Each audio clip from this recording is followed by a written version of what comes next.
is there anything off limits that you for sure don't want to? That way we make sure we don't steer anything in that direction, or you're pretty open. Anything to get don't talk about nothing that get my parole messed up. Right. I'm joking. I'm fine. I know that's right. Right. It's like everything is fine. Okay, cool. Look, that's when you change. That's just change your name, girl. That's all you gotta do. Hey, aunties, this is Aaron Myers. What's brewing today? Introducing Aaron Myers. Pride starts from within. And Naomi Osaka and mental health. So get your cups ready for Minoritea Report.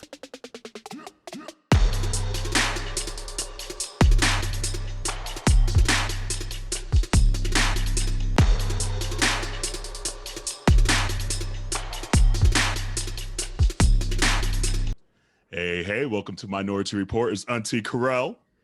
Hey, y'all, it's Auntie Dawon. And Auntie Jerrell.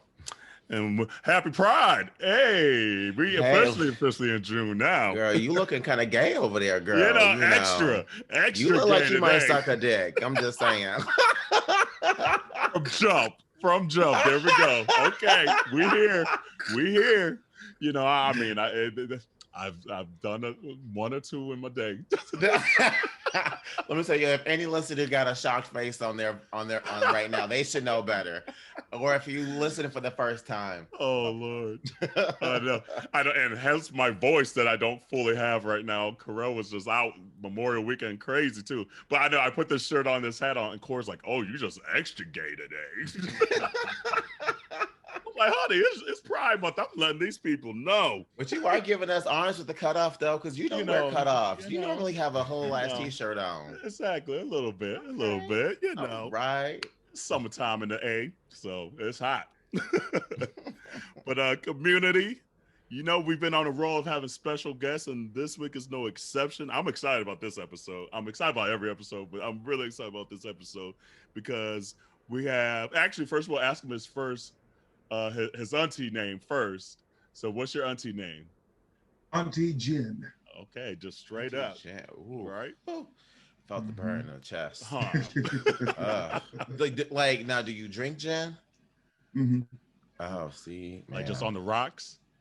I can do it on the rocks or in the martini or gin and tonics. Did you used to fight in your former life? I just asked because gin get a girl going. You know, it's like the white version of Auntie Henny. I'm just saying, like for me. Gin keeps me cool, and tequila makes me naked. Oh, I always remember that. Okay. You know what I mean? And Dawon, can you put that in the minutes, please? Right. Right. Like, duly noted. So the next time we be hanging out, we know when we right. drinks. We know what to order. Get some Casamigos, please. We get some Don Julio. We're gonna win. That's too funny. But his real name is Aaron Myers, and he has a new project out, by the way, that is titled the Pride Album, which is dope, by the way. It's a jazz album at that. Yo, come on now. And from jump on the album, by the way, he was like going in. I wasn't ready. Like, I thought he was gonna warm us up, you know, get us some nice little chord progressions, and he was hitting us with like, I wrote them down. Like, you had some bars, like, don't ask me to smile when you oppress me. That one got me. I was like, oh, okay, that's where we're going today. Okay, Jesus. I wasn't ready. But before I guess we get on into the details of the album, how have you been, like, through the whole year of COVID and on things like that? How's life going for you? The corporate answer is that I've been well. The real answer that it's been hell. Mental health wise, I had a therapist, counselor, and psychologist throughout the whole situation, and really trying to understand. There's a term people use like new normal, which I hate because normality is usually defined by the Western European, you know, some capitalism kind of situation of white people, how well you are financially and how well you are this, that, and the other. And the reality is that African American community was decimated by this pandemic, and no one likes to say, but it was the carelessness and the callousness of white people in majority who voted for someone who was not equipped to handle a global pandemic like this. And so we watched our Facebook pages turn into obituary pages. Ooh. And the trauma attached to that is something that we're still going through. No one is through it yet. And so I know this weekend, a lot of people got, and myself included, got a chance to blow off a lot of steam and get out. I'm vaccinated and this, that, and the other. However, it was not with a great deal of forgetting, partying as if nothing happened. And that's what a lot of white people are trying to do. You've heard them say it. We're just trying to act like nothing, this whole period did not exist. Well, we lost loved ones, so it did exist. That we hurt, we were frightened, we were and we were very perplexed by knowing that our numbers in our community was being ravaged by this. And one thing that could protect us would be if we all would wear a mask. And our white brothers and sisters made it a point not to want to do so.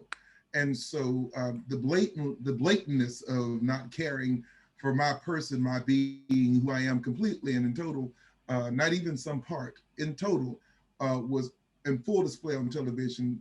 That they don't care in many senses of the words. And even in the moments of joining during the George Floyd marches after he was murdered. And I have to remind people, animals are killed, humans are murdered. And so he was murdered. Just dropping bars. So we needed to look at that even in the movement of these young people have created. Even in that movement, white people came through and tried to take over and, you know, really distract and create their own narratives and did so much so they were effective in not being able to pass almost one solitary law, a policy that can alleviate and keep this type of thing from happening. And even with the election of a new president, we still see gun violence and our people are still dying and these incidents are still happening. The white media feels as if it's okay and we can talk about other things. So that's how I've been doing. I am still in the trauma, so I may still be a bit sensitive to answer that question. Hey. No, good morning, community. Okay, right. Places, everybody. Places. Okay, for real. And it's funny. They're not funny. It's interesting. One moment that you're just saying, like, yes, you know, we're back out here and doing things, but there's still a reality for a lot of folks. And I was in Fort Lauderdale for Memorial Weekend, and literally day one, we're all doing dinner at this nice little Mexican restaurant. You know, it was a friend's birthday, so we're doing tequila shots, et cetera, turning up. And literally we paid for our bill and we walked 100 feet and there's the memorial for Shannon, our, like Jerrell and I's good friend Brandon, who died from COVID, Black man. And so it was that moment, that quick again, we were like, hold on. Let's checks and balances of remembering that it's a reality for a lot of folks out here. I remember in June last year, I was asked to consult with a gym here in Washington and in DC. And when I was asked to do so, I said I would like to, regarding diversity and all that good stuff, and I said I would like to meet in person. I want to have a conversation. I don't want to just say that I support and I'm a member or I was a member, something of that nature. And as I was waiting on the meeting to talk, their communications person, whomever was there, mentioned it was a white woman, and she mentioned to me, she said, "Oh, you know, I don't even know anyone who's been sick with this. You know, I don't even know anyone who's been sick." That's and almost as if the privilege knows no bounds, you know, and it extends to healthcare, to one's well-being, to one's geographic location, but even to life. The privilege of life and the privilege of not knowing someone who was within weeks. You know, I had my antibody test in July and I had antibodies present in February. I did a Russian tour in October, November of last year. I mean, 2019. Yeah. And then when I got back to the States around February, I was extremely, it was the worst flu I'd ever had and could not make sense of it, you know. And another lady in my church was hospitalized and what is going on? And my roommate got sick. I'm like, well, what's happening? Yeah. And so, you know, at that point in time, it was clear that's what that particular thing was. But within a month's time of this, from March till April, I already had 2 people who had died. Within another month, a family member who had passed away. Within another month, more friends. And these are not just casual, you know, acquaintances. These are people I've known, you know. Right. You know, we all move away from home. You know, these are people I knew. They knew me when I had snot in my nose and I was on the piano trying to make things happen. Watching them evolve, them being in your corner. A good friend of mine, the last time he was here, his feet were under my table eating my food. You know, and that's so we are trying to turn the page, and in entertainment, we're trying to build our lives and to be relevant and to keep moving on, because that's what society demands, that we move on and that we continue to go. And we do not have the privilege in this moment that our great grandparents and grandparents had, understanding that mortality is fleeting. And so people will die at 20, 19, 18, infants, 30, you know, this is something that they dealt with and they bounced back from pretty quickly, because I'm from Texas. My folks had, you know, someone died on Tuesday or Wednesday, you buried them, and then that next day you back in the field. You picking cotton, you taking care of your business. And so like we haven't had to feel that in a long time, in a sense. Right. But even that is a privilege, because those who live in certain communities who have high rates of gun violence and drug abuse and things of that nature, those people who are inflicted with addiction issues or predisposed in some cases, they are dealing with this every day, and they're forced to go back to work, and they are our frontline workers that we've still not given a raise to. That's who they are. They're our essential workers who are still not fairly compensated, and that's who they are. And they dealt with this type of pain and things of that nature as well, while those people who didn't even know anyone who had gotten sick had the privilege of staying home and chilling out and working remotely in their beach houses or in their summer homes. Remotely. You know, it makes me sick at my my stomach. Oh, you can cuss if you need to. Breathe. And can I just add a quick footnote, because something that you said, in addition to a lot of things resonated with me, but something you said about you know, that society demands that we move on, and from my perspective, it's less about society and more about economy, right? Yes. Because we don't live in a society. A society takes care of one another. We live in an economy, right? We are a capitalist country that operates with capitalist values. That's why we don't have health care. We have health management, right? Yeah. That's why we are in this situation. And, you know, let's not confuse the people in the back who don't understand the dialogue that we're having right now, led by Pastor Aaron Myers. Right. I know, that's like sounded like Donnie McClurkin over here. But, you know, let's be clear when we're talking about what the demands are, because these are not societal demands. These are economic demands. That part. The whole reason why, you know, we are not wearing masks now, we're not out of the pandemic. There's a whole ass pandemic. People are dying in the hundreds of thousands every day in America. We're still in it. But the only reason we're out not wearing masks, and the CDC came out with their update on this guidance, is because for the love of money. Economics. Mm-hmm. It's economics. It's economically driven. So it'll be pretty interesting in about 3 months to see where we are. After everybody been out there showing their ass and rightfully so, you know, taking the moment to blow off some steam, and I appreciate that. And, you know, we're all doing it in our own ways, but it'll be really interesting to see where we're at in 3 months. You know, everybody's talking about going, quote unquote, back to work in September, October, you know, but isn't that when, you know, isn't that when the virus starts getting stronger, because the weather's getting, you know. Well, at any rate, so they're asking us to have amnesia. They're asking us to have amnesia, like we didn't just live through last year and we saw during the summer, things started to die down. All of a sudden, around July, August, September, things started to become crazy. And then by October, we're freaking out all over again. And I last night I did the national anthem for the Wizards. I saw that for the playoff.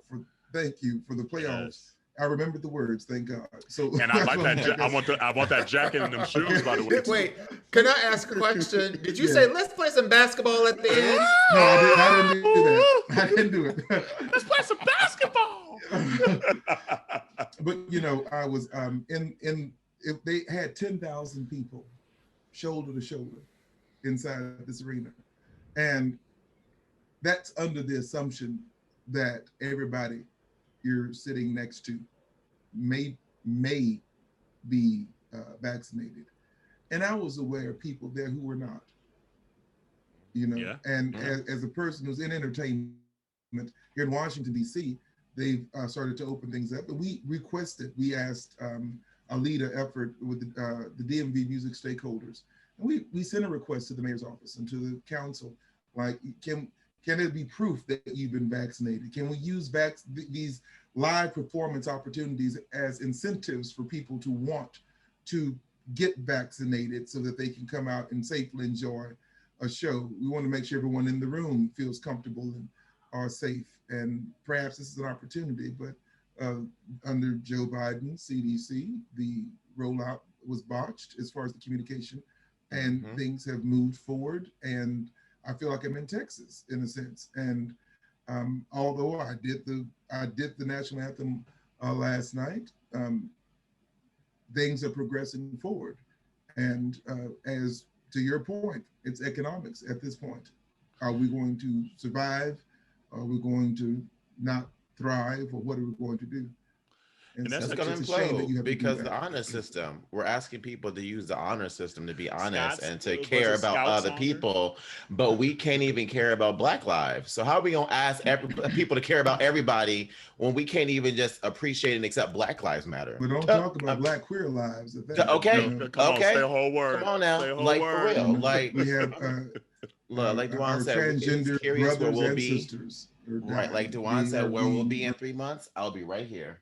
In the same backdrop where I am now. I got the 2 kids. We step out this house, we all got masks on still. I'm fully vaccinated. I just don't trust people. That part. So like that kind of goes into a question then. It's just like you're in the entertainment industry and you're in DC, which is just like a crazy, just hodgepodge and intersection of that in itself.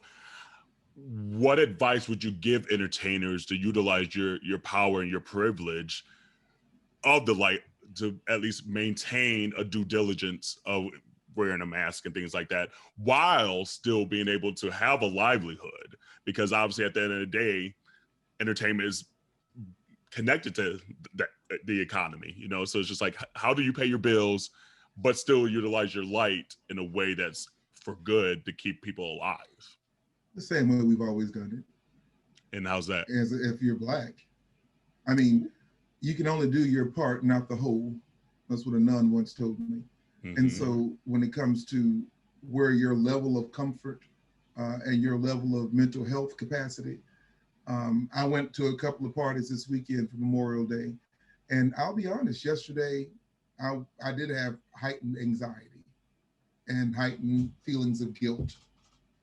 Of being able to enjoy myself or for a moment, forget for a second. It sucks. You can't even really truly enjoy yourself fully without paying the cost the next day or two. I would say I personally want to ensure that my audience is not put in a precarious situation. If you give an audience an opportunity sometimes to make a bad decision, they will.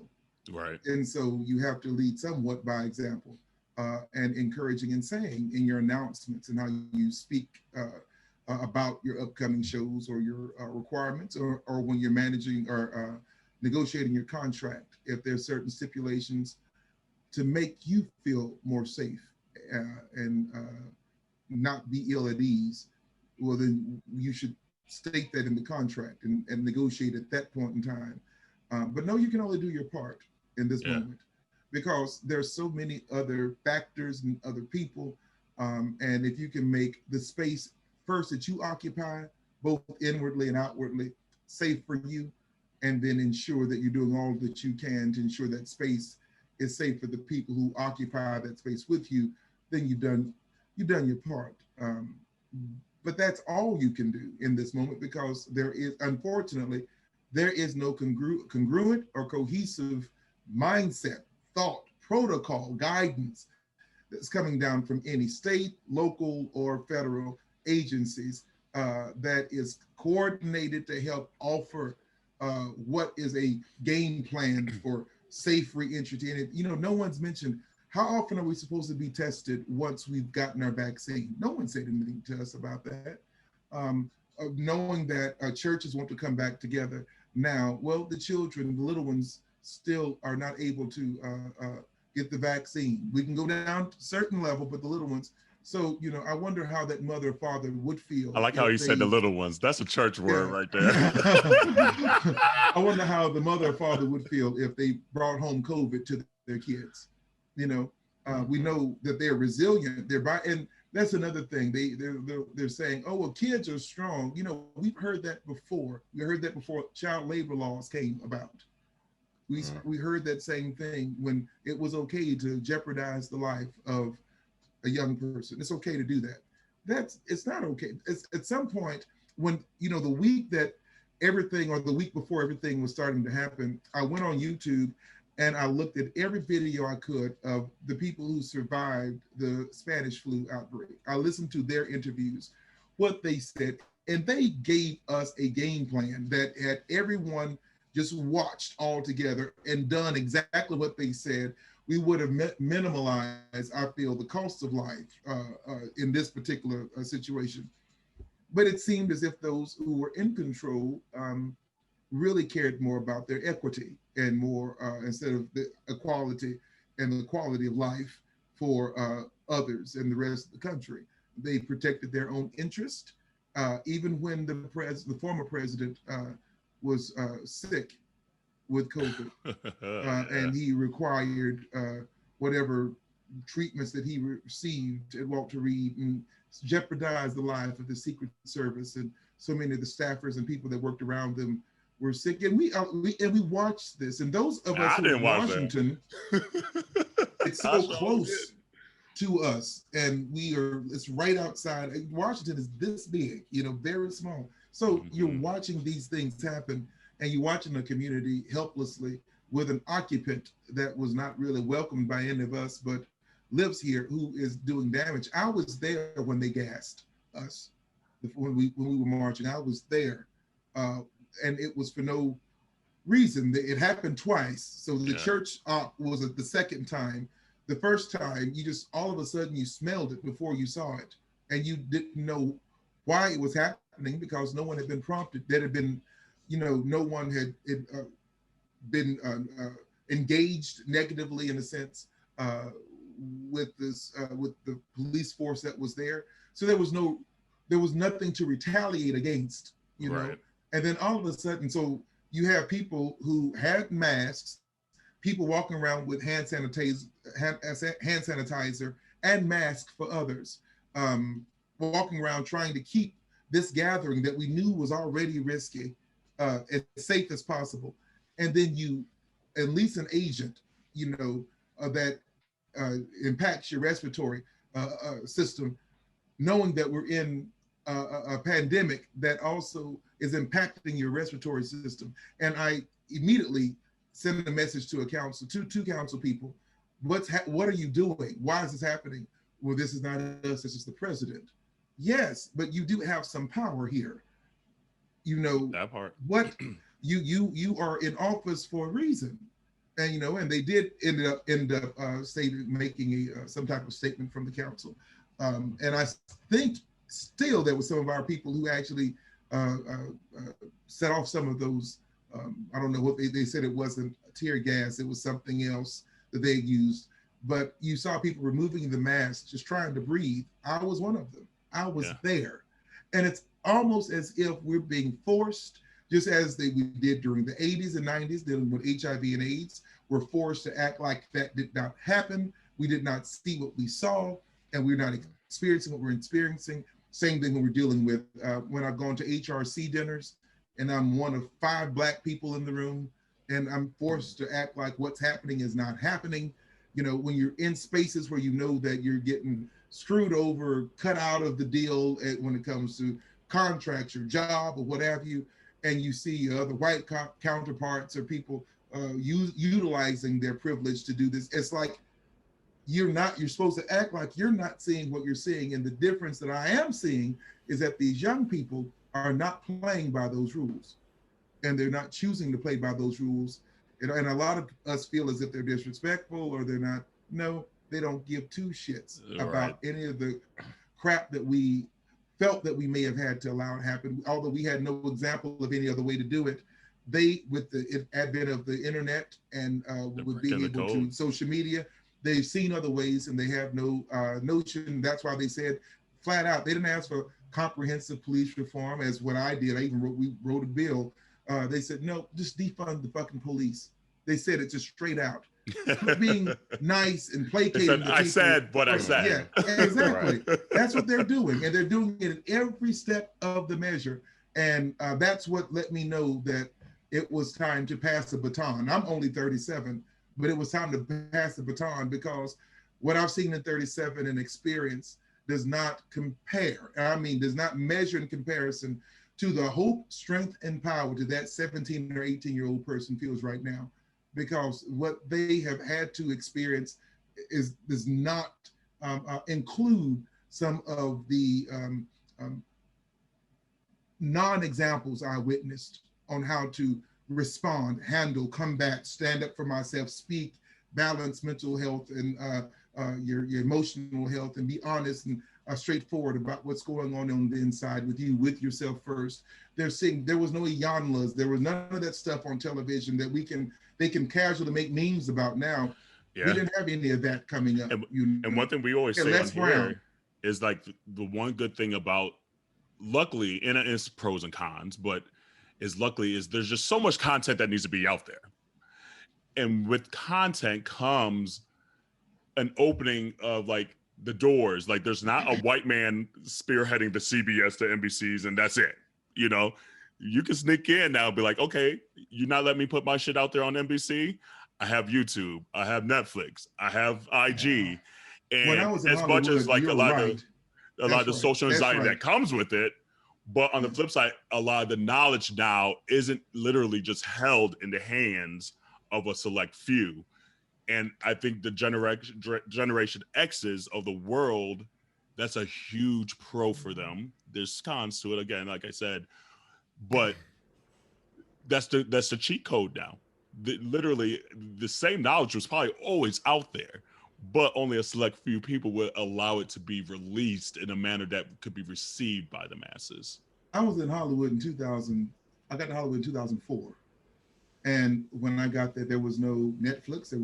YouTube was there, but there were no series. It was something, matter of fact, you could even, there was no recommended, you remember there was no recommended videos for you. There was no algorithm yet, you know. You just had to catch what was last put up, you know.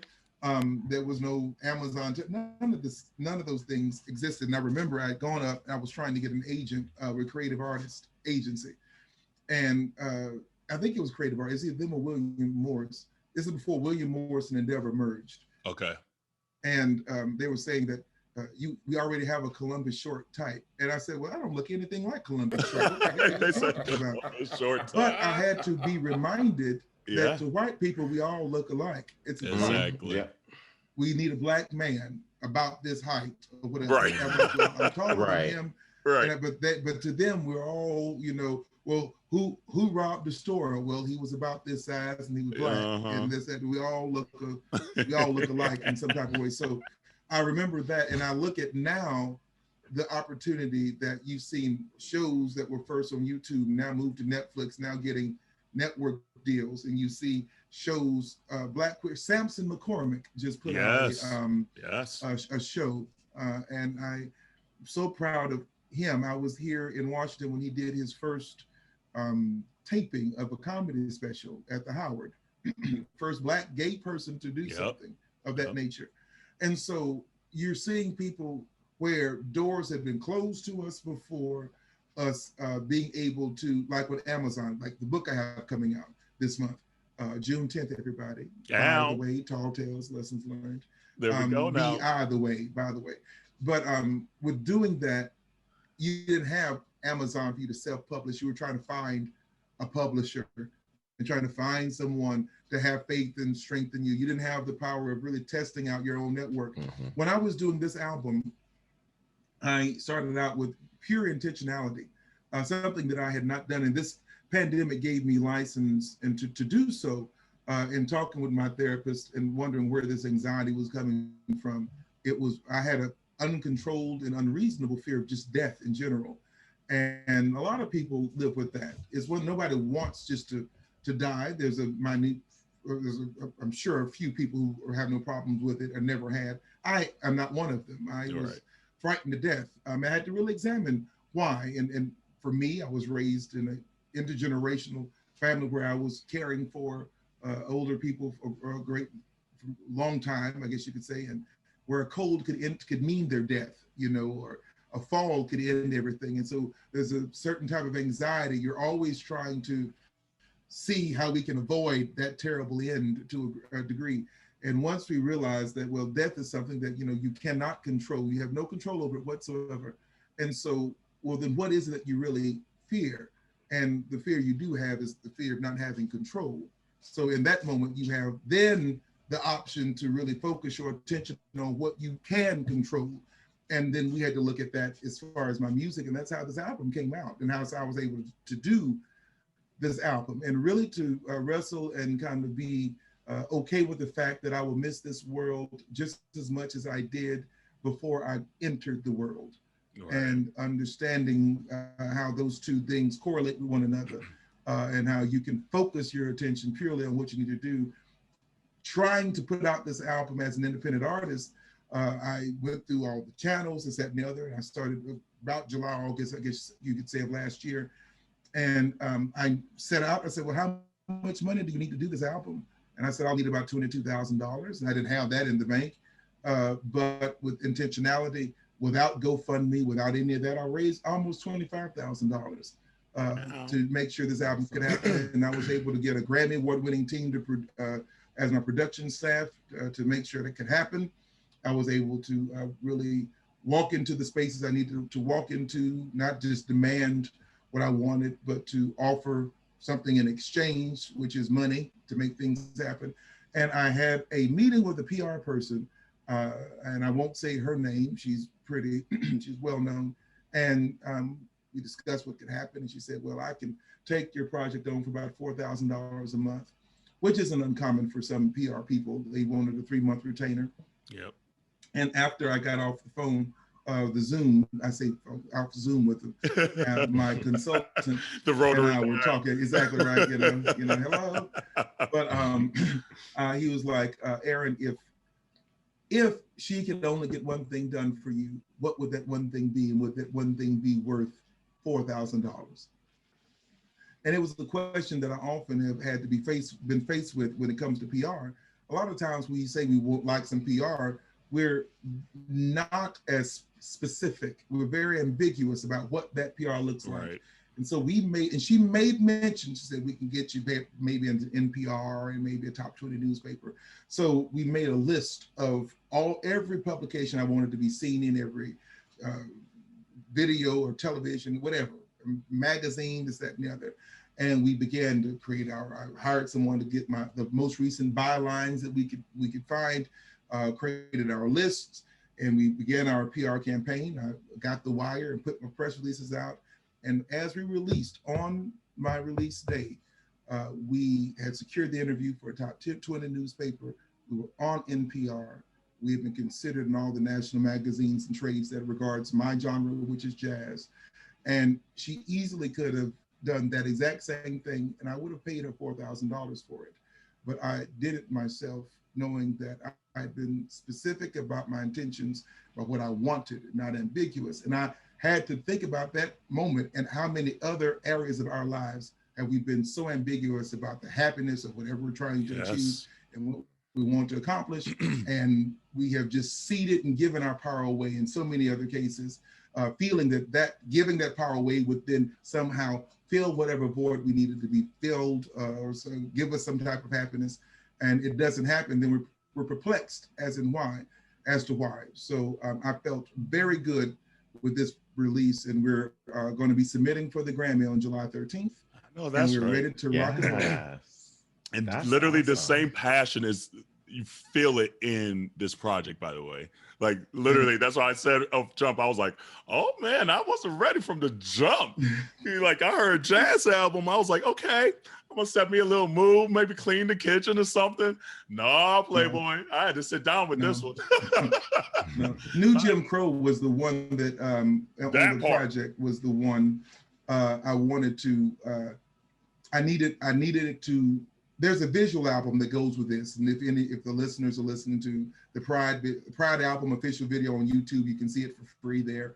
But I wanted that free section in that song to really represent what we feel in that moment when, you know, that police officer is coming up, he's asking a very simple question, and a very simple answer could result in the loss of life, your loss of your life. And there's nothing you can do about it, but we come back into the song increased in speed because life continues. It moves on. As your family is grieving, I never will forget, I'd gone to a loved one that died, and as we got out of the funeral and we left the cemetery, we got stuck in traffic. And I was looking at all these other cars and people going on about their day, unaware of the pain and the anguish, and a good person taken too soon. And I was thinking, I said, you know, how many times have I been going on my way?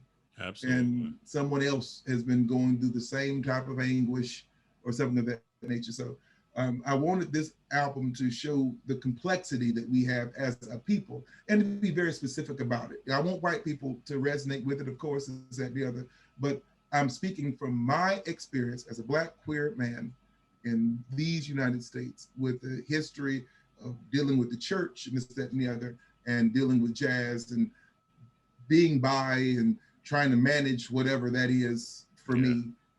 And I wanted to be very honest about that experience through my music, and for people to just hear from the horse's mouth. And hopefully through my authenticity, it would resonate with someone else. The conversation we're not happening. What's the conversation we're not having right now?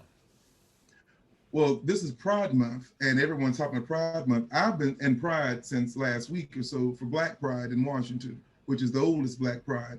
The conversation that is not happening is that with the election of Joe Biden, there's not much change as far as what we have been requesting and needing to have happening. I hear these false narratives of like, well, Congress is split, and this is why, and we've got to remove the filibuster. And I'm hearing all this foolishness. And the reality is you have a bunch of white people who are in Congress over 50 and 60 and 70 who do not want to see us succeed or to have the equity and equality that we want. And that's before our sexuality is touched. You know, the question that we're not having is churches are still being homophobic in so many different ways. And their gospel stars are making millions of dollars over perpetuating this hate speech that young Black people who are queer in queer spaces are still frightened to come out, and that they are being abandoned by their families when they do. We are not talking about the DL situation where people on Grindr or Jacked prefer DL men. They want you to have a life. Crazy? They want you to have a whole family so that they can either get your dick raw or you can give it to them raw or whatever. And not even asking questions about prep or anything else ahead of time. We're not talking about that. We're not talking about why African American women are not giving the same level of health care, especially when it comes to things like PrEP. If you notice, the new pill that came out not too long ago specifically said it's not been tested in women. And so our African American women are not educated on this at all when it's for their safety as well. And I even, the last relationship I was in with the girl, it was a non-monogamous relationship, and she was upset that I wanted to take PrEP, and I was going to take PrEP, and she felt that it was indicative or some judgment upon her. And I said, no, it was not. It's not a judgment upon you. It's to keep you safe and myself safe. And that part, then that's it. And that moment, being able to communicate with your lovers, your fears. We're not talking about mental health in the real way, like the real discussion about mental health, especially within the Black community. People talk about removing stigma and all this other foolishness. We're not talking about, you can't talk about removing stigma when the abusive uncle, the abusive whomever is still at the family reunions who abused you 40 years ago, and we're all telling folks to kiss him on the cheek and putting kids in his fucking lap. Like, this is still happening when you're, I mean, these conversations are not happening. And I don't know what permission we are waiting on to have these conversations, but I do know that some of us should not wait for that permission. You don't need it. To happen. Because I think a lot of it should not be working still. I'm 37. Yeah. My mother is getting ready, is in position by age to retire, but because of the mismanagement of this economy by the people of her age group, she's not in a position to do so. And she is not alone. There are too many people my age with parents who will have to work until they're damn near 80 to be able to take care of business. We're not talking about the rate of Alzheimer's in the Black community, and something that we're all going to be facing sooner rather than later. And no one's talking about a cure or how fast we can get to one. Joe Biden did mention that.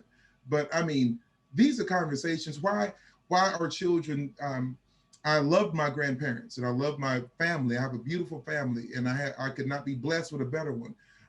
But I was given some responsibility that I should not have had to deal with for my age and caring for older people. And that traumatized me. And I didn't know that until I was in therapy for a while. Why am I such a light sleeper? Why is it hard for me to put my phone on do not disturb at night? I'm frightened that I'm gonna get a phone call and it's going to be bad news and I'm gonna miss it and I won't be able to help my family. That's a problem. And if you look in our communities now, it's happening again. Young people are having to care for older people in ways which it robs them of their youth and of that part of their innocence. So we're not talking about you brought that up. Yeah, because, go ahead. I'm sorry. Yeah. Oh no, you're fine. Just because I think a lot of times it's hard. Sometimes even out, it's hard within our community, but like a lot of times outside the community, when we try to even explain it to like say white allies and accomplices, those are the minute details that they don't quite comprehend because they've never really had to go through it or haven't had to go through it as often as a lot of folks within people of color communities. So they call their parents by their first name. You're right on that. Where they do that at? Girl. Right. I know that's a whole other conversation because I have a funny story about that. But so it's moments like that where I'm just like, those are the minute things that are hard to articulate without literally having to sit there for hours and be like, this is what happens more times than not, you know? And so I'm glad you're saying that. And then within our community, I mean, that's a whole nother conversation because unfortunately we've all been brought up in ways where you're like, don't tell people your business, don't da da da da. And it a lot of it stems stays in this house. And fortunately and unfortunately, it stems from slavery. That they had to do it that way because they were protecting themselves to not get killed by a slave owner. You know, so it's just like, okay, this is that. But what we didn't know is once we were free, we didn't need to keep that same fucking mentality, and we didn't know how to break this shit. And it's again. These old Louis Vuitton luggage and generational curses that we're holding on to just because we think it's cultural. And we need to break some of this cultural identity, even if it's hard. Like, it's just stuff that we need to talk about, like you said. We have to acknowledge that, especially as a person of color, you were raised under a traumatized and by a traumatized person. Exactly. Absolutely. You were raised by a parent or a guardian or a whomever who is, if they were of color and lived in this country, they were traumatized daily. They were traumatized on a daily basis. The movie that came out on Netflix, and I think some white people produced it, but it was just on Netflix about the folks who moved into, was it Compton?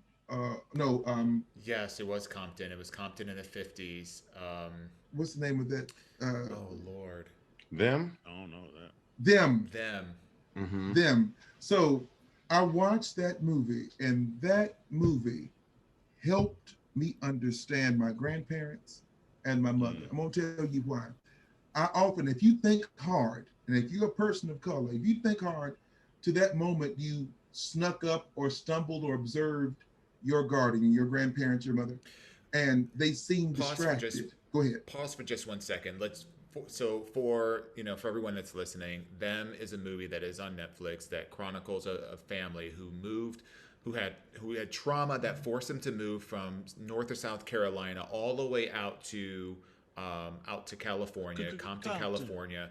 The husband was an engineer, secured a job as the first and only Black engineer at this firm in California, and they moved into this house. That is not predominantly in an all-white neighborhood.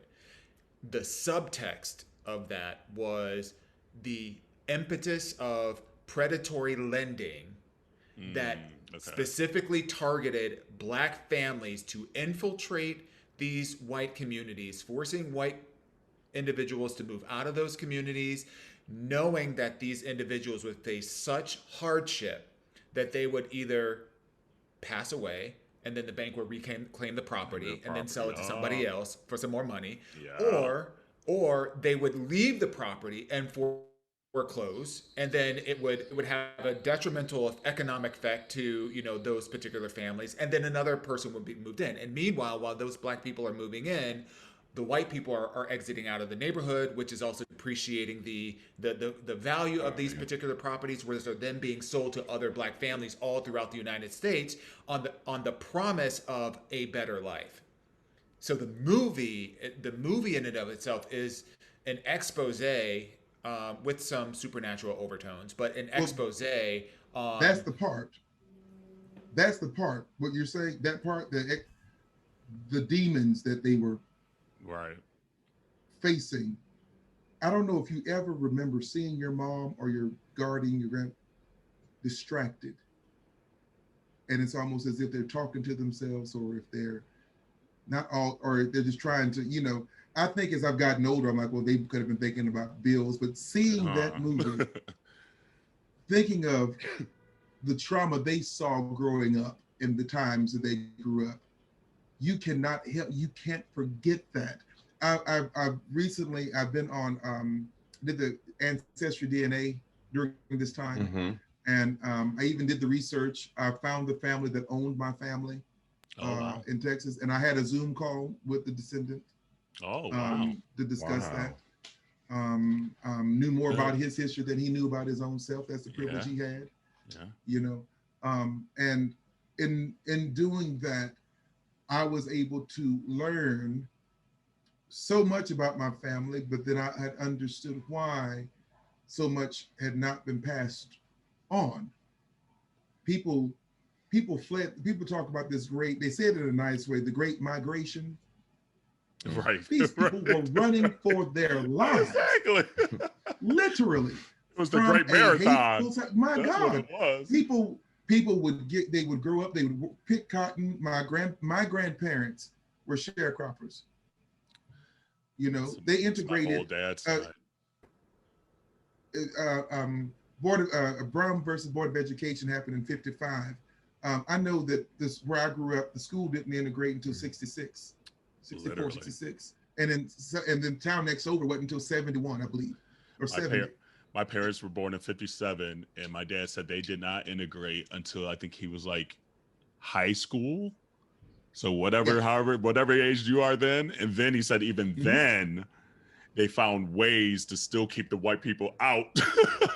So he said he literally did not have a white friend until he went to go get his PhD at Iowa State. So he was in like 22, 23 years old before he was allowed, quote unquote, is how he says it. He's like, it's not that I didn't want a white friend.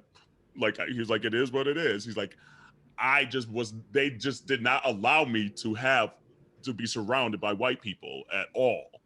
Well, you know, and I coming from Texas, my mother worked so much, and I was raised predominantly, I would say, by my grandparents. My grandfather was born in 1912. My grandmother was born in 1917. Yeah. Her oldest sibling was 20 years older than her. My Uncle Mackie was born in 1897. I remember him.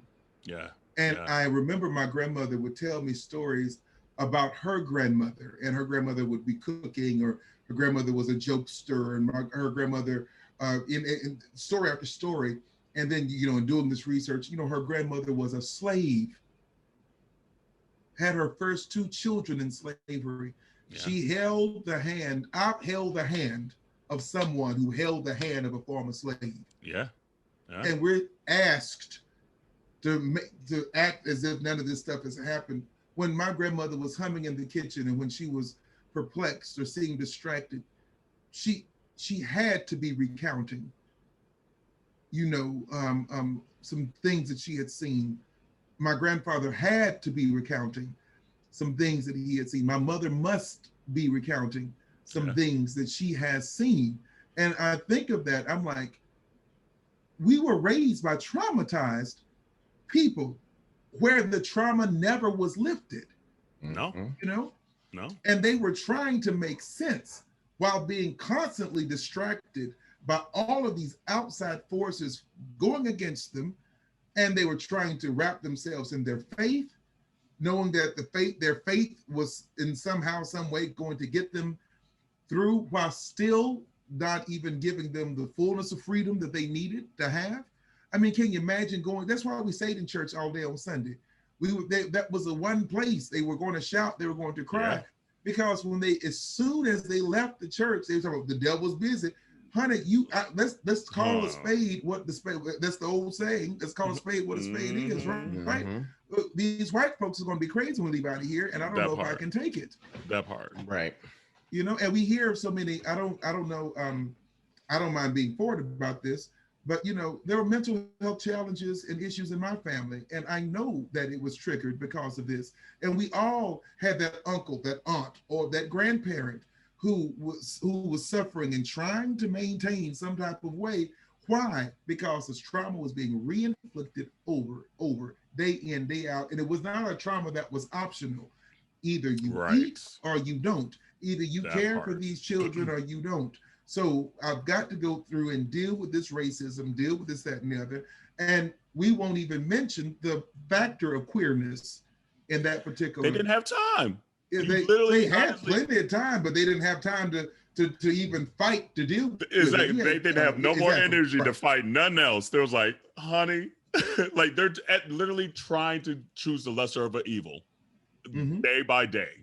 We won't even be honest about what the civil rights movement was. The civil rights movement itself was a middle-class Black situation. There was no civil rights movement where I'm from. There was no today, on our county, I love history, on our county history, Navarro County history.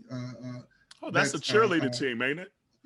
Yeah, the college is there. Yeah, I was the mascot for the cheerleading squad when I was in college. Shut up. Okay, come on now. And so Monica's a friend and all that good stuff. Monica, but Monica. In that group, they asked the question: was there a Woolworth and were there lunch counter sit-ins?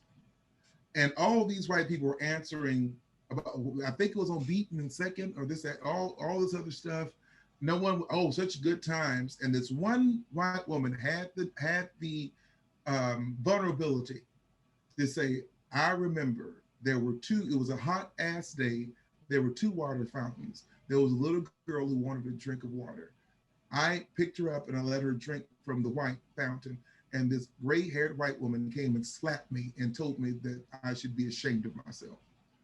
She was the only person who had the wherewithal to be honest about what the situation was like in that moment. Our families who are still in these areas are still being traumatized in the same exact manner that our grandparents were in these areas, because there's not been any type of evolution outside of the television and the car you drive, perhaps. Honestly. That's it. And I think that with the book, my book that's coming out on the 10th, but by the way, Tall Tales and Lessons Learned, you can pre-order it now. And where can they pre-order it at? Amazon. Okay, now. By the way, Tall Tales and Lessons Learned. But the book I wrote during the summer, White People Talking to White People, really encouraged you to have those one-on-one conversations with your white friends, and for white people to have these conversations with each other that are intentional, not based upon the reaction of emotion. Calling someone up, can we have this conversation today at this time? And can we specifically talk about dismantling white privilege in our circle? And asking questions such as, what informed your views on race? There were these 2 sisters, they're both in their 50s, white, 4 years apart, had asked this same question. The older sister said she realized it when she was going to high school because they were integrating, and her father had an issue with the black boys that were going to be in class with her. The younger sister said she was about in 4th or 5th grade when she realized there was a problem because they had a black man who did their garden and yard work, and the way her father spoke to him made her cry. They lived in the same household, but were informed about race 2 totally different ways. Absolutely. We cannot assume, just as on the black side, all skin folk ain't your kinfolk, same way on the white side. You can't afford, just think or assume that these white people who are woke, that if they have brothers or sisters born in the same house, they'll be woke too. But this is where the privilege comes in. The white people at Thanksgiving have the option of not going to Thanksgiving to be with their racist family, or I can't stand them, so I'm not going to go, and I'm only going to see them at this one time. They have the option of avoidance. They can avoid these racist family members.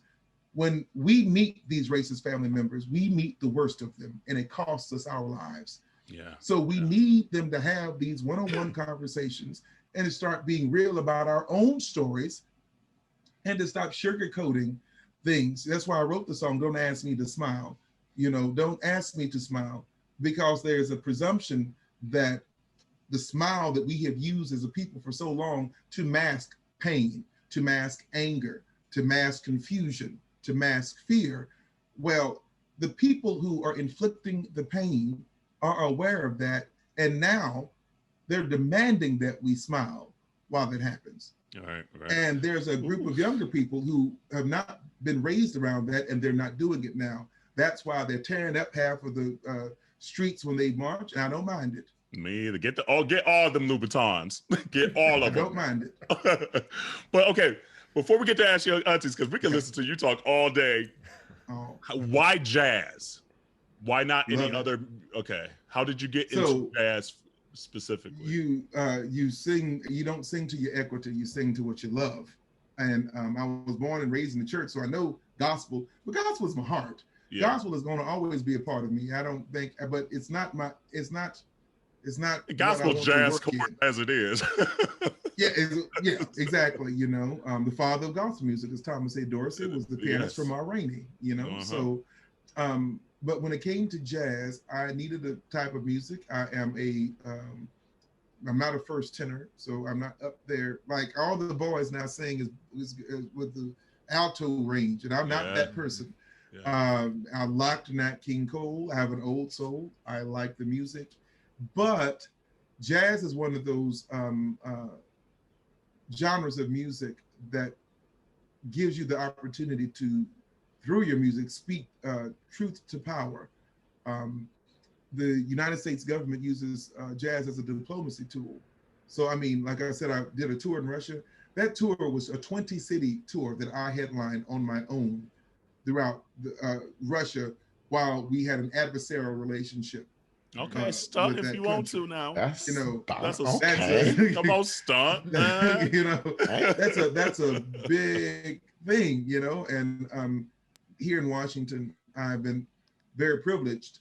I have Congress people who come to our shows and to my shows, you know, and there are people with jazz that you have an opportunity to work with that you've never. I pinch myself sometimes. I remember when I went to the Grammys in 2017, and you know, I'm from this little small country town in Texas, you know, and I'm sitting there looking at what I only thought would be seen by me on TV. And I'm there in person. I'm speaking to the folks who I've admired most of my life. I'm in line with Gregory Porter in my genre. But it was what Did was you so see phenomenal. Beyonce though? She was pregnant and she performed. Honey, and this is the strangest thing. So when everybody else performed, it was, you know, people are going in and out. You know, we're in Staples Center, so people walking in. But as they were preparing the stage for Beyonce to perform, every usher in that arena turned into that old church usher. Right.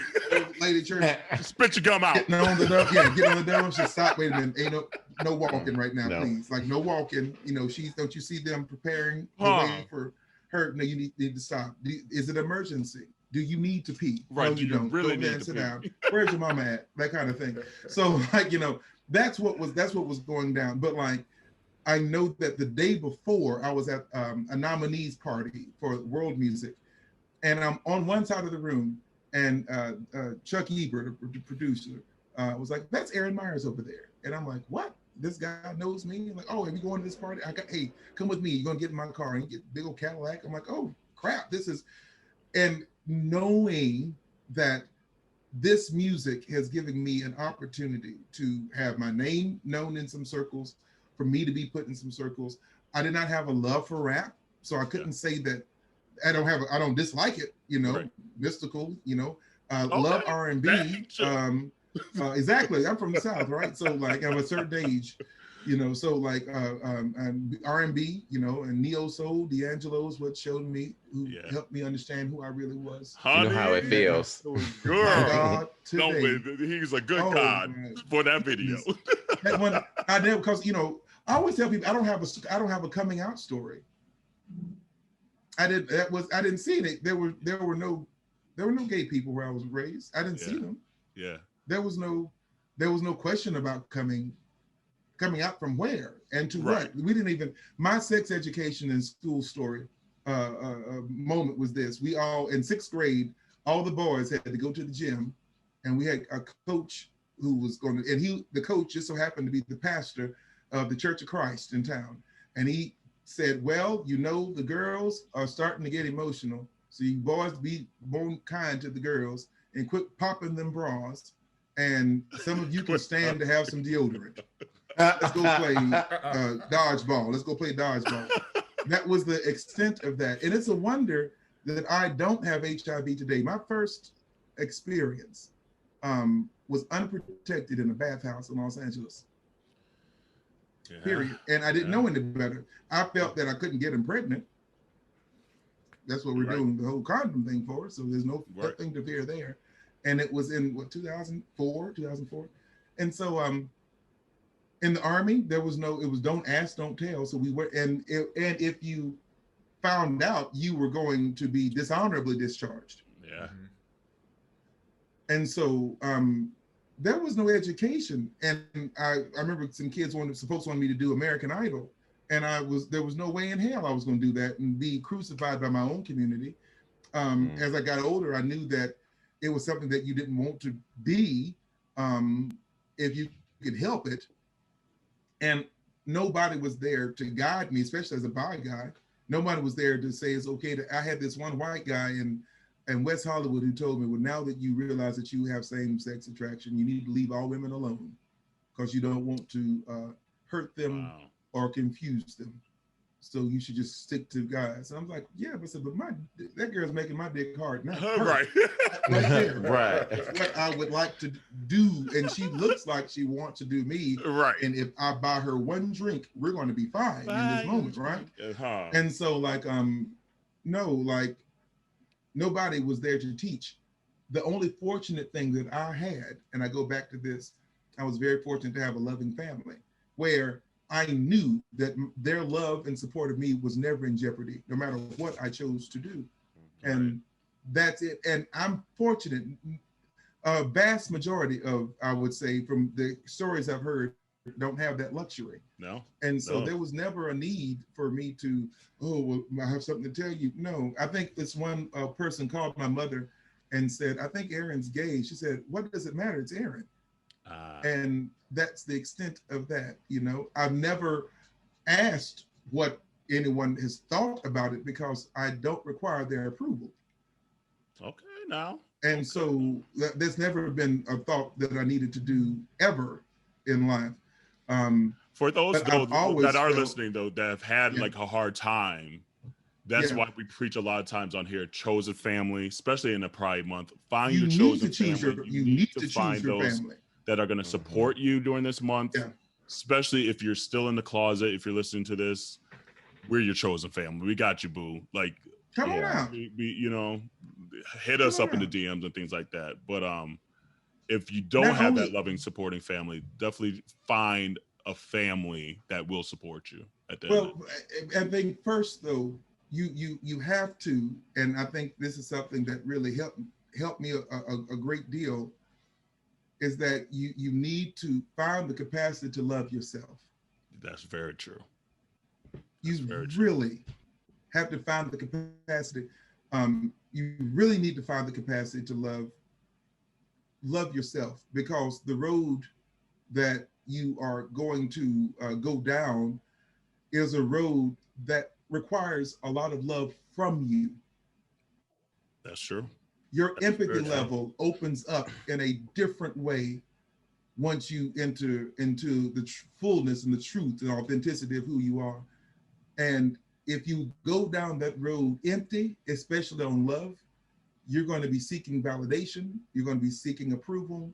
You're going to be seeking help from people. You're going to be ceding power left and right. Just because you haven't dealt with yourself yet. Yeah, that's the true statement right there, because people will take it. They'll take it. And so true. I say, as you come out fully in love with who you are and what you are, and know that who you are today may be someone different tomorrow, and you should love both. Ooh, say a word. Okay. Bars. And that's an important thing. Boys just dropping bars, okay, But I mean, okay, you know what? We're gonna say this as your aunties question for another day, because I have questions for Naomi Osaka. So Naomi Osaka has recently withdrawn from the French Open for the community people that aren't in like the sports, because she tried to proactively before the tournament say, hey, I'm not going to talk to the media because it's doing something to my mental health. Like, it's not self-care for me. It gives me anxiety. I'm an introvert, and some of these questions that you're doing is causing me to doubt myself, which as a sports person, you can't doubt yourself. So the sports kind of federation were like, no, you need to do this in your contract, this and that. And she's like, I don't want to. Like, I'm trying to be cool, calm, and collected about this. You know what? Now that it's starting to stir up this, now you're going to start fining me for not showing up. How about this? I remove myself because it's becoming even bigger than I can handle right now. So, I'm proud of shit of her, because at 23 years old to know this And to be that big of a star on Earth, where everyone's looking and watching everything you're saying, that's huge. Because Kerel at 23, I might have thought that way. I might have like felt it, but I don't know if I would have been able to articulate it and stand in my power, quite frankly. So how does the sport world now rally? How do we change that? Or what is the common denominator? Because I don't foresee the Tennis Federation saying you're not going to be doing press conferences anymore. So what can they do? No, we've seen this before. Now, Monique did this when it came to the movies. Yeah. Now, Monique did this. She said that she was dealing with some private things with her family. Her family needed her. They wanted her to do the press junket overseas. She said that she could not do it. It was not within her contract, matter of fact. She was told by people like Whoopi that she needed to play the game. Other folks told her that she needed to do this, that, and the other. She'd have to finance it herself. Mm-hmm. And she was made fun of in the media. She was told that villainized. She was villainized, not just made fun of. She was villainized in the media. So how do we stop that from happening to Naomi now? Since it's similar, is a very similar thing. How do we, even if it's as our community, how do we protect Naomi now? This go round. You stand up. Well, you look at what happened in Tulsa, like 100 years ago. Yeah. You know, the group of men came out. They stood in front of the line. They did that, and still they were yet bombed. We speak our truth. We say that we not only do we show our support, we encourage our young people who are in sports to follow her lead and to ask coaches in high schools and in colleges not to make or mandate the players to get on camera, to jump on camera, to do this, that, and the other. I know the draft thing is a big thing, but sometimes the draft situation in football is somewhat different. It's on camera, and it creates a different level of pressure in some ways, specifically when it comes to tennis, knowing the underlying racism that's there to begin with. Yes. That has just always been prevalent, along with the sexism. I think that we speak to tennis coaches throughout the country. If you have someone in your school who's teaching tennis, have a conversation with that person, you know, same way at the colleges, on all those different levels, and be that change in a sense that you know that needs to happen. However, when she did this, and by her doing this, the fact that she did it in the first place is the problem, that she had to do that. But second of all, like Colin Kaepernick, sometimes you have to stand alone. Yeah. And that's, and we hate to see it. Yeah. We hate to see it. But in 20 years, somebody's going to benefit from the statement in what she's doing now. And she may not live to reap the benefit of what she's doing now. It's a true statement. And it is important. And we can't, you know, when you're protesting, and why young people protest the way they do, they protest because they hope that in their lifetime, they'll be able to enjoy the privilege in which they want to see happen, you know, and what they're protesting against. They want to be able to witness it and experience it while they're young enough and have the vigor to enjoy it. But the Susan B. Anthonys did not get to vote. Merritt McLeod Bethune did not get to see Kamala Harris. You know, yet they fought for them, and at times they had to stand alone, and that's okay. Yeah, and we still need to be getting we need to be also having that representation though, and these policies in sports though. You know, like that's the thing. Like you mentioned the underlying racism in tennis. I mean, most of the people who are making these decisions in that sport are white people, you know, and like you said, we haven't seen this before. I mean, we've seen plenty of, like, even Serena Williams at conference and be like, I really don't want to be here right now, if I'm being honest with y'all, but as we've been taught and conditioned for so long to play the game, otherwise they gonna hang you out to dry, you know, then you're gonna be villainized, then all of a sudden you are the issue. It's not the sports that has issues with it, it's you are the problem, you know. And you see within sports that are predominantly white, especially when it comes to women, we've seen it happen to Serena, we've seen it happen to Vince, and now guess what is happening to Naomi Osaka, another person of color who is making waves and using her platform to speak up, and they are trying to find ways to silence her and put her in that same China category, trying to silence her like they try to do with Serena Williams, and we got to make sure, like you said, Aaron, we got to unify and stand behind them, but we also got to make sure that these people on these boards within these sports look like us, so they can understand actually this is why this young. And it's interesting too how they're like, oh, this came along with like the Billie Jean Kings just to make sure they were promoting the tour, but now Billie Jean King's coming out, she's like, no, I'm supporting Naomi, like, don't do that. So it's interesting how they're trying to pit people against each other, and luckily Billie Jean King's still alive and very prominent and very vocal. She's like, hold the fuck up. No, I'm with Naomi, ho. So y'all sit down. There are two things at play here. The first is, and I commend Naomi for really just taking care of herself, because that's, at the end of the day, that's what this is. Like, it's her making a personal decision for herself. We can politicize it, and rightfully so. But at the end of the day, that's what she's doing. She's making a decision for herself that does have ripple effects and ramifications, and is indicative of all the things that we're talking about. But at the end of the day, what she is doing, she's making a decision for herself. So this is, I understand the equivalency of Kaepernick and some of these others, but at the end of the day, she's making a decision for her own mental health. She tried to bow out of it, and they fined her. And she says, okay, well, listen, if it's that serious to you, then I will take myself out of the equation. That is a personal decision that she's doing. She's not, now, granted, she's been very vocal about politicizing her platform.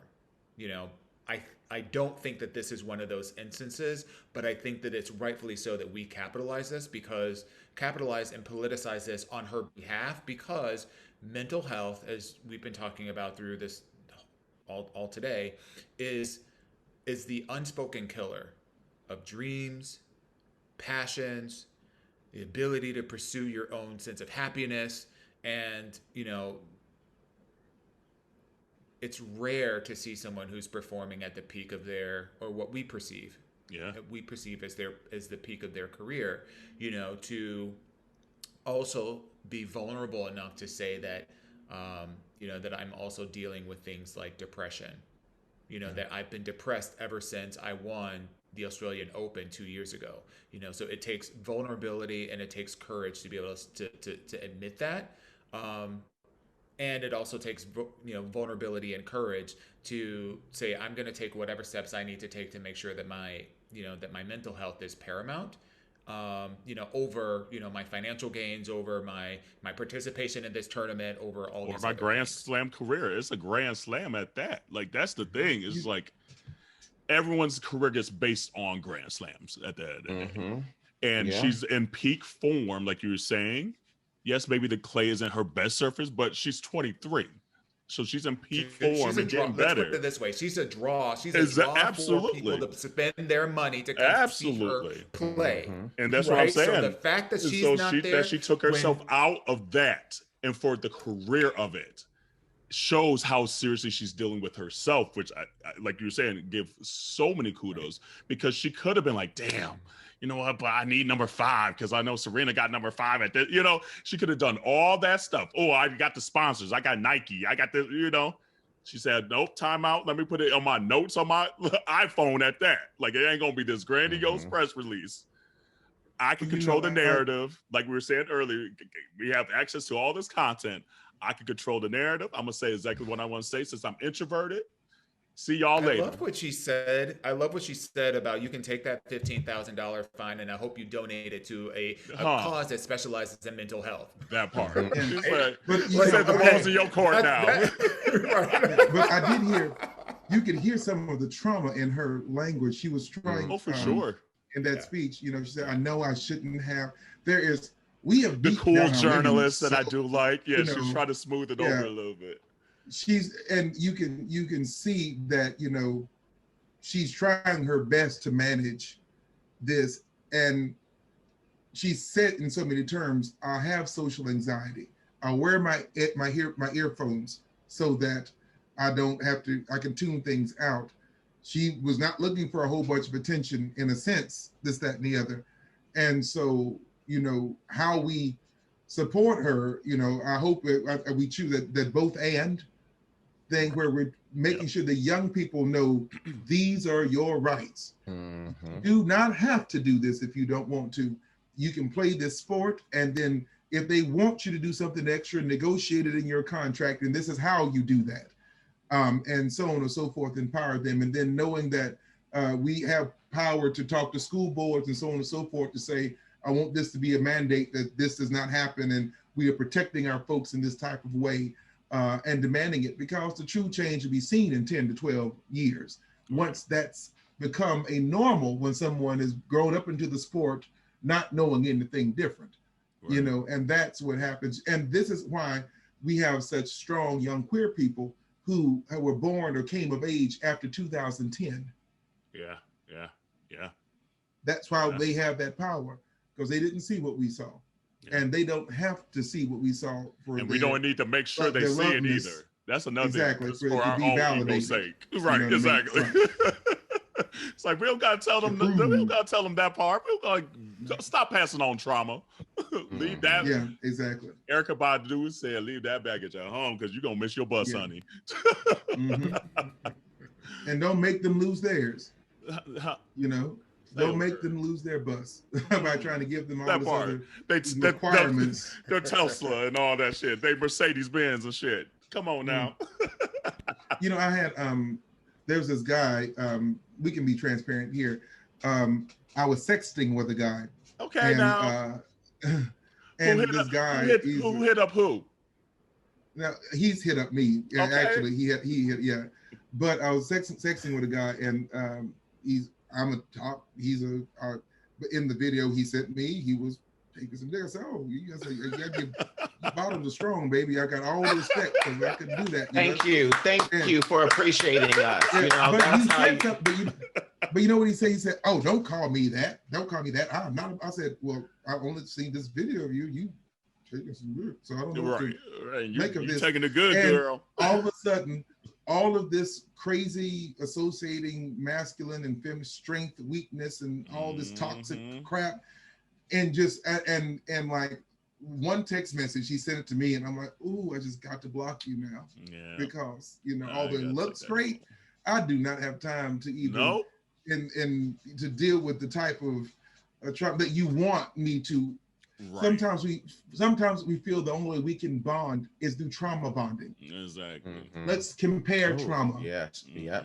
And if we can compare trauma, then the only trauma I want to do is put that in your butthole.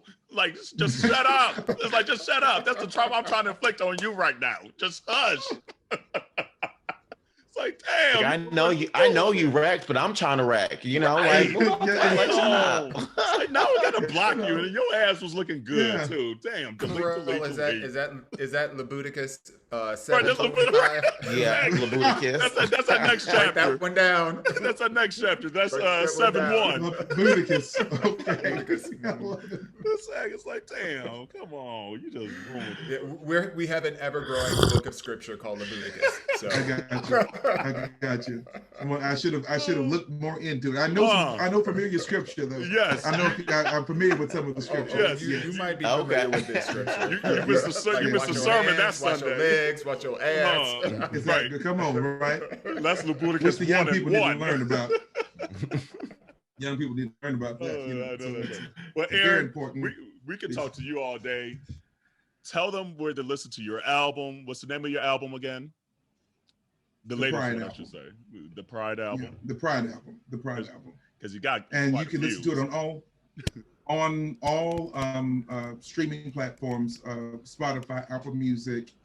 I encourage people to go to Bandcamp. Okay. That's the place where the artist actually gets more of the money, and then they report to Billboard and me at the same time, so I know what sales will look like really. But Amazon Music, anywhere you can purchase CDs, and on Bandcamp you can order physical CDs because apparently people are still buying CDs. So I'm like, well, I got some for you if you want them. So you can do that here. And then my book, By the Way, Tall Tales and Lessons Learned, B.I. The Way, it comes out June 10th. You can pre-order now on Amazon as well. And yeah, it's going to be digital until that fundage is in the right way so you can pick you up a good copy of it. But that's right. I really want people to understand that all of our stories are not the same, nor do they have to be the same. But what we must do while we're here is just tell the truth about what we're experiencing in these moments, because we're not experiencing any of these experiences alone. There's someone always there in these things with you, that through you lifting your voice, you can advocate for someone else. And that's something that I hope the book and I hope the album was successful in doing. Love it, love it, love it. And where can they find you on social? Twitter, Aaron Myers, AARONMYERS. On Instagram, Aaron L. Myers, AARON, the letter L. Myers, MYERS. And the L stands for Lebuticus. Yes, there we go. Lebuticus Myers. That's a book. You need to go ahead and write that out, Lebuticus, and go ahead and get your scripture together. Right. I mean, make some money, take care of their business. You know what I mean? And then go to my website, Aaron2.me. Aaron2.me. All my information is there, and I do follow back, and I do respond when people do hit me up. Absolutely, absolutely. Well, this episode was everything. This fulfilled my spirit. Community, happy Pride. Mine too. I needed it. Right? I needed it. Mm-hmm. I know that's well, right. I thank y'all for having me. I really do. Absolutely. So, community, stay safe out there. We know it's hot girl summer. We know, but like we said earlier, this shit's still out here. So be safe. Wash your hands, wash your legs, wash your ass, and we'll see you next week. Bye, y'all. Wear a mask. Bye, everybody.